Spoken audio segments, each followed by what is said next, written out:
ज्यादा पापी कौन? विक्रम और बेताल की चौथी कहानी। भोगवती नाम की एक नगरी थी। उसमें राजा रूपसेन राज करता था।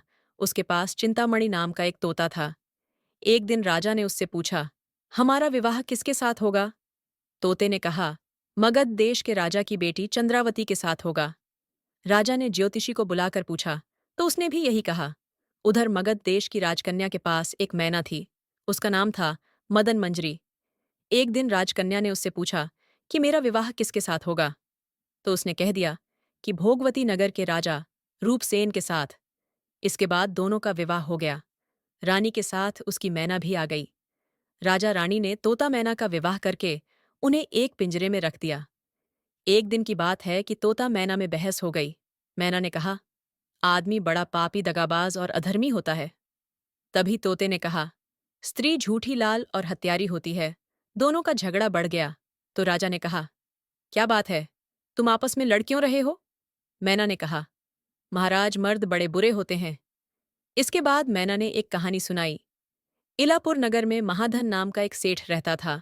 विवाह के बहुत दिनों के बाद उसके घर एक लड़का पैदा हुआ। सेठ ने उसका बड़ी अच्छी तरह से लालन पालन किया, पर लड़का बड़ा होकर जुआ खेलने लगा। इस बीच सेठ मर गया। लड़के ने अपना सारा धन जुए में खो दिया।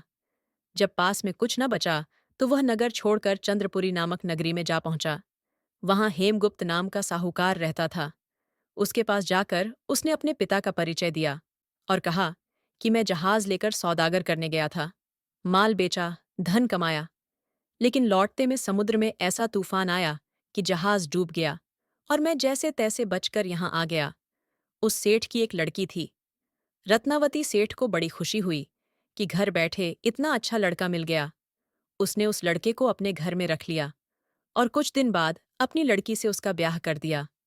दोनों वहीं रहने लगे। अंत में एक दिन वहां से विदा हुए।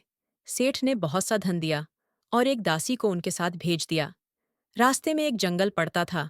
वहां आकर लड़के ने स्त्री से कहा, यहां बहुत खतरा है। एक काम करो, तुम अपने गहने उतार कर मेरी कमर में बांध दो। लड़की ने ऐसा ही किया।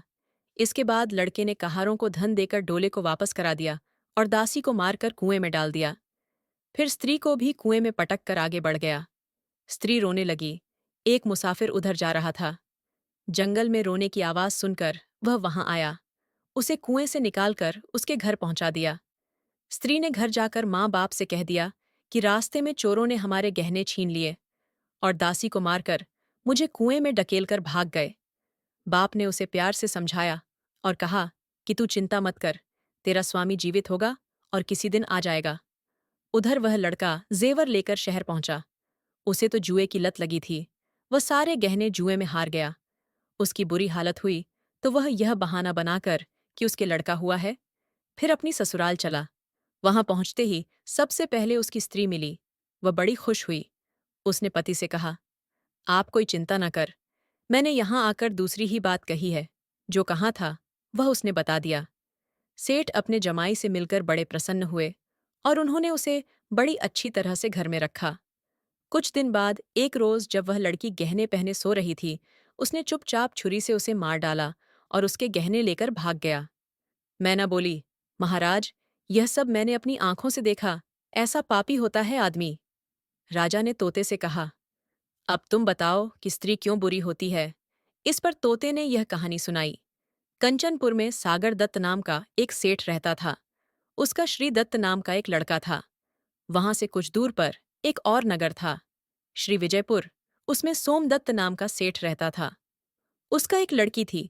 वह श्रीदत्त को ब्याही थी। ब्याह के बाद श्रीदत्त व्यापार करने प्रदेश चला गया। 12 बरस हो गए और वह न आया तो जयश्री व्याकुल होने लगी। एक दिन वह अपनी अटारी पर खड़ी थी कि एक आदमी उसे दिखाई दिया। उसे देखते ही वह उस पर मोहित हो गई। उसने उसे अपनी सखी के घर बुलवा लिया।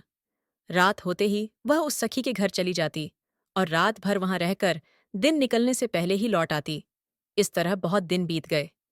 इस बीच एक दिन उसका पति परदेश से लौट आया। स्त्री बड़ी दुखी हुई। अब वह क्या करे? पति हारा थका था। जल्दी ही उसकी आंख लग गई और स्त्री उठकर अपने दोस्त के पास चल दी। रास्ते में एक चोर खड़ा था। वह देखने लगा कि स्त्री कहाँ जाती है। धीरे धीरे वह सहेली के मकान पर पहुंची। चोर भी पीछे पीछे गया। संयोग से उस आदमी को सांप ने काट लिया था और वह मरा पड़ा था। स्त्री ने समझा सो रहा है। वहीं आंगन में पीपल का एक पेड़ था जिस पर एक पिशाच बैठा ये सब चीज देख रहा था। उसने उस आदमी के शरीर में प्रवेश करके उस स्त्री की नाक काट ली और अब फिर उस आदमी की देह से निकलकर पेड़ पर जा बैठा। स्त्री रोती हुई अपनी सहेली के पास गई। सहेली ने कहा कि तुम अपने पति के पास जाओ और वहां बैठकर रोने लगो। कोई पूछे तो कह देना कि पति ने नाक काट ली है, उसने ऐसा ही किया। उसका रोना सुनकर लोग इकट्ठे हो गए। आदमी जाग उठा। उसे सारा हाल मालूम हुआ तो वह बड़ा दुखी हुआ। लड़की के बाप ने कोतवाल को खबर दे दी। कोतवाल उन सबको राजा के पास ले गया। लड़की की हालत देखकर राजा को बड़ा गुस्सा आया। उसने कहा, इस आदमी को इस पर लटका दो। वह चोर वहां खड़ा था। जब उसने देखा कि एक बेकसूर आदमी को सूली पर लटकाया जा रहा है तो उसने राजा के सामने जाकर सब हाल सच सच बता दिया। बोला, अगर मेरी बात का विश्वास न हो तो जाकर देख लीजिए, उस आदमी के मुंह में स्त्री की नाक है। राजा ने दिखया तो बात सच निकली। इतना कहकर तोता बोला, हे राजा, स्त्रियां ऐसी होती हैं। राजा ने उस स्त्री का सिर मुंडवाकर गधे पर चढ़ाकर नगर में घूमवा और शहर से बाहर छुड़वा दिया। यह कहानी सुनाकर बेताल बोला, राजा बताओ क